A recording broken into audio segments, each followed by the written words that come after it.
lui qui a eu l'idée avec sa femme. Ils ont mis au monde les premiers grands-parents. Et les premiers grands-parents, ils ont formé la famille. Ça, c'est l'arbre. Avec des branches. Oh! Dans chaque branche, c'est aussi des grands-parents, certains grands-parents.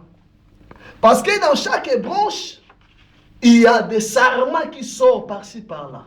Ce sont des familles. Hein? Moi, mon père m'a mis au monde, m'a mis 7 ans.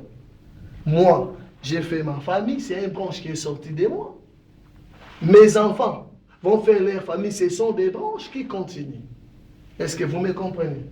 Oh, tout l'arbre a la même vie. Oh, la vie de l'arbre dépendait des racines. Amen. Mais tu ne peux jamais couper la racine. Mais la Bible dit ceci. Nous qui étions des oliviers sauvages, entrés dans l'olivier naturel qui s'appelait Jésus. Donc c'est que avant que tu te sois détaché de l'arbre qui est ta famille, il faut te couper, qu'on te coupe. Dans l'arbre, je prends nos ancêtres à nous, exemple.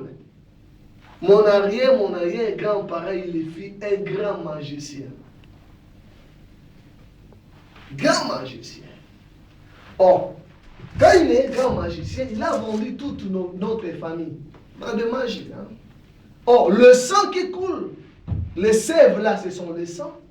C'est-à-dire, nous héritons le sang des magiciens. Toute la famille, il est lié dans cette sang-là. Partout il sera, le sang de l'ancêtre magicien ou sorcier, quoi, je ne sais pas, est en toi. Tu verras un autre ancêtre a vendu, peut-être il a mis au moins 3 enfants. Lui, il a sacrifié 2 enfants, mais un l'a laissé libre. C'est pourquoi vous voyez dans des familles, vous êtes 3 mamans ou 4 mamans différentes, il n'y a que 3 ou 2 mamans, leur famille qui prospère, l'autre ne prospère pas. Mais il faut se demander, qu'est-ce qui se passe? Comment eux, mais pas nous?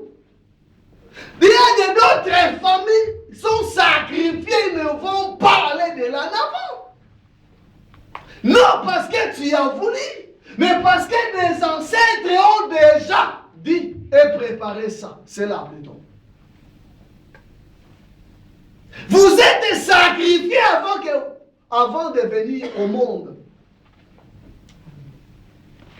Vous êtes sacrifiés avant même que tu deviennes le sang qui est en toi.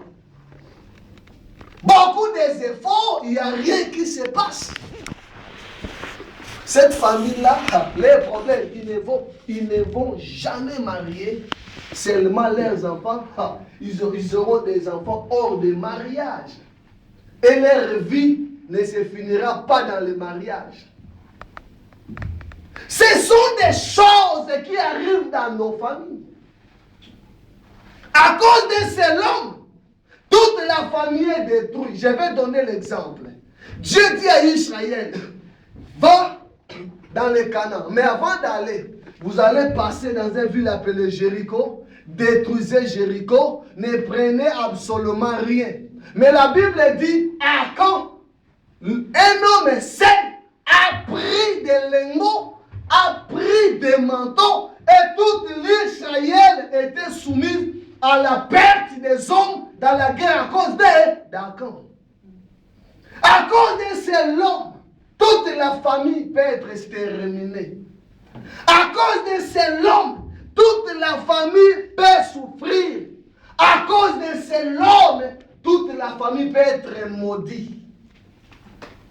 Mais gloire soit rendue à Dieu. Il a dit ceci. Vos pères, ils ont mangé, c'est eux, pas vous. Amen. Mais quand il a dit cela, il voulait parler quoi au juste?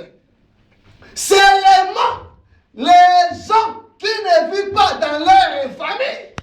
C'est les gens qui ne vivent pas par rapport à leur ethnie.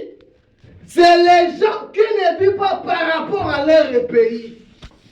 Ce que moi je n'aime pas dans ma vie. Si quelqu'un me demande, tu es de quel pays, je te le dis, toi tu es un démon ou un homme. Tu ne comprends pas la parole de Dieu. La Bible me dit qu'il n'y a ni juif, ni grec,